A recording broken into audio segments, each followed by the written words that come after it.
আমার এই সিনার মধ্যে কোরআন আছে, আমি 13 মাসে কোরআনে হাফেজ হয়েছি, 27 বছর ধরে কোরআনে দিয়া তারাবি নামাজ পড়াই। আমি একটু আগে একটা মাদ্রাসায় বসলাম, এটাও একটা হেফজখানা মাদ্রাসা। যে দেখেন 5-6 বছরের একটা হাফেজ ছাত্রকে ডাক দিয়া বলবেন যে তুমি কোরআন পড়তে থাকো, শুধু পড়তে বলবেন, থামতে বলবেন না, যতক্ষণ না বলবেন পড়তেই থাকবে, পড়তেই থাকবে। আল্লাহু আকবার। কোন একটা কলেজ ইউনিভার্সিটিকে ছাত্রকে ডাক দিয়া বলেন যে তুমি পারলে তোমার অনার্স থেকে মাস্টার্স থেকে 2টা পৃষ্ঠা আমাদেরকে মুখস্থ শোনাও, 10টা পৃষ্ঠা আমাদেরকে মুখস্থ শোনাও, পারবে? অথবা কোন হিন্দু বৌদ্ধ খ্রিস্টানকে ডাক দিয়া বলেন তুমি তোমার ধর্মীয় গ্রন্থের 10টা পৃষ্ঠা আমাদেরকে মুখস্থ শোনাও, পারবে? পারবে? এটা শুধু কাদের দ্বারা সম্ভব? মুসলমানদের দ্বারা। কাদের দ্বারা? কারণ আমাদের কোরআন হলো পৃথিবীর শ্রেষ্ঠ কোরআন, ঠিক কিনা বলেন? এবার আসেন, পৃথিবীর শ্রেষ্ঠ কিতাবের নাম হলো কোরআন, পৃথিবীর শ্রেষ্ঠ নবীর নাম হলো মুহাম্মাদুর রাসূলুল্লাহ সাল্লাল্লাহু। এবার বলেন মুসলমান, পৃথিবীর শ্রেষ্ঠ ধর্মের নাম কি? জোরে বলেন। পৃথিবীর শ্রেষ্ঠ ধর্মের নাম হলো ইসলাম। কোরআনে আছে কি আছে না? ইন্নাদ দীনা ইনদাল্লাহিল ইসলাম। আল্লাহ তাআলার কাছে মনোনীত ধর্ম হলো ইসলাম, শান্তির ধর্ম ইসলাম, মুক্তির ধর্ম ইসলাম। আল-ইয়াওমা আকমালতু লাকুম দীনাকুম ওয়া আতমামতু আলাইকুম নি'মাতি ওয়া রাদিতু লাকুমুল ইসলাম দীনা। আল্লাহু আকবার। এই পৃথিবীর জমিনে একমাত্র কমপ্লিট জীবন ব্যবস্থার নাম হলো, এই পৃথিবীতে আমরা মুসলমানরাই সবচেয়ে শান্তিপ্রিয় জাতি, ঠিক কিনা বলেন? কোন অমুসলিম বলতে পারবে না আমরা মুসলমানরা কোন ধর্মের মানুষের উপরে হাত তুলেছি, বলতে পারবে? আমরা কারো মন্দিরে যে হামলা করেছি, কারো প্যাগোডায় যে হামলা করেছি, পারবে না, পারবে না। বৌদ্ধরা 20 লক্ষ মুসলমানকে মায়ানমার থেকে তাড়ায় দিছি। আমরা যদি চাইতাম এই দেশে একটা বৌদ্ধ থাকতে পারতো না, পারতো?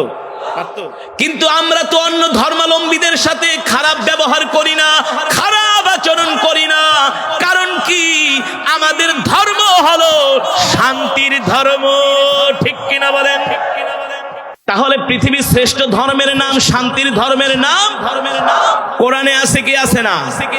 জোরে বলেন। তাহলে মুসলমান আমরা নবীও পেলাম, শ্রেষ্ঠ কিতাবও পেলাম, না ধর্মও পেলাম। আমরা পৃথিবীতে মুসলমানরা যেই ঘরের দিকে কেবলা করে নামাজ পড়ি, ওই ঘরের নাম, জোরে বলেন, জোরে বলেন, সেই ঘরের নাম হলো বাইতুল্লাহ, ঠিক কিনা বলেন? এই ঘর হলো পৃথিবীর শ্রেষ্ঠ ঘর, এই ঘর হলো পৃথিবীর দামি ঘর। আল্লাহু আকবার। যেই ঘর একেবারে পৃথিবীর মাঝখানে, মিডল ইস্ট, যেই কারণে আরব রাষ্ট্রকে বলা হয় মধ্যপ্রাচ্য। যেই জায়গাটা হলো পৃথিবীর শ্রেষ্ঠ জায়গা, আল মসজিদু বাইতুল্লাহ।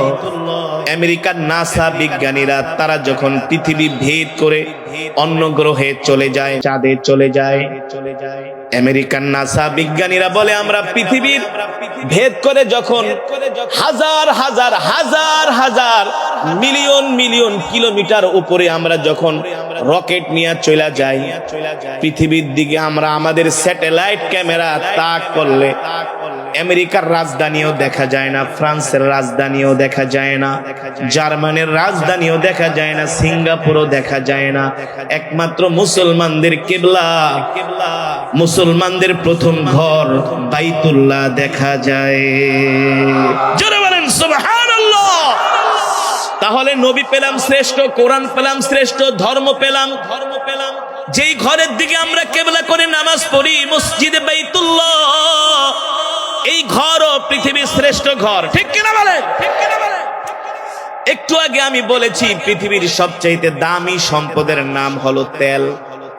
যে তেল ছাড়া আমেরিকার যুদ্ধ বিমান চলে না, রণতরী চলে না, জেট ফাইটার চলে না, এয়ারক্রাফট চলে না, কামান চলে না, ট্যাঙ্ক চলে না, ওই তেলের মালিক হলো মুসলমানরা, ঠিক কিনা বলেন? তাহলে আমরা মুসলমানরা সব দিক থেকে এক নাম্বার হওয়ার পরেও আমরা মুসলমান সারা পৃথিবীতে কেন মার খাই? এর কারণ কি? কারণ আছে না? আল্লাহর নবী 13 বছর মক্কার জমিনে দাওয়াত দিছে। কত বছর? 13 বছরে এমন কোন অত্যাচার নাই, নির্যাতন নাই, জুলুম নাই আল্লাহর নবীর উপরে কাফের বেঈমানরা করে নাই। 13 বছর মার খাওয়ার পরে আল্লাহ ডাক দিয়া বলে, নবী 13 বছর অনেক মার খাইছেন, অনেক সহ্য করছেন, আর মার খাবেন না, সহ্য করার দরকার নাই, এবার প্রতিশোধ নেন, এবার প্রতিবাদ করেন, এবার পাল্টা হামলা করেন। কি? এবার পাল্টা হামলা করেন। আল্লাহ তাআলা বলতেছেন, নবী এবার পাল্টা হামলা করেন। 13 বছর মার খাইছেন, আর হাত গুটায়া বৈশা থাকার সময় নাই, আর তসবিহ টেপার সময় নাই, শুধু জিকির করার সময় নাই। অনেক নরম নরম বয়ান করছেন, তারপরও মক্কার কাফেররা আপনার উপরে এত অত্যাচার, নির্যাতন, জুলুম করছে। নবী আমি আল্লাহ নির্দেশ দিলাম, আমি আল্লাহ অর্ডার দিলাম, আর ঘরে বসে থাকবেন না। উদিনা লিল্লাযীনা ইউকাতালুনা বিআন্নাহুম যুলিমু ওয়া ইন্নাল্লাহা আলা নাসরিহিম লাকাদির। আল্লাহ তাআলা বলে, নবী আপনার কাছে যদি 20 জন থাকে, 20 জন নিয়ে আপনি কাফেরদের বিরুদ্ধে জিহাদ করার জন্য ময়দানে বের হয়ে যান। কয়জন? এই জোরে বলেন, কয়জন? কয়জন? আপনার কাছে যদি 20 জন থাকে, ইয়াকুম মিনকুম 20 সাবিরুনা ইয়াগলিবু মিআতাইন। আপনার কাছে যদি 20 জন থাকে, কথার মিনিং বুঝছেন তো? আপনার কাছে যদি 20 জন সৈন্য থাকে, সৈন্য যুদ্ধ করার মতো, আপনি 20 জনকে নিয়ে ময়দানে বের হয়ে যান, আমি আল্লাহ 20 জনকে 200 কাফেরের উপরে বিজয় দান করব। জোরে বলেন সুবহানাল্লাহ। আপনার কাছে যদি 200 থাকে, 200 সৈন্য থাকে, কয়শো? যদি 200 সৈন্য থাকে যুদ্ধ করার মতো, 200 সৈন্য নিয়ে আপনি ময়দানে বের হয়ে যান, আমি আল্লাহ 200 সৈন্যকে 1000 কাফেরের বিরুদ্ধে, 2000 কাফেরের বিরুদ্ধে বিজয় দান করব। সুবহানাল্লাহ। তার মানে 20 জনে 200, আর 200 কে আল্লাহ তাআলা 2000-এর উপরে বিজয় দান করবে। সুবহানাল্লাহ।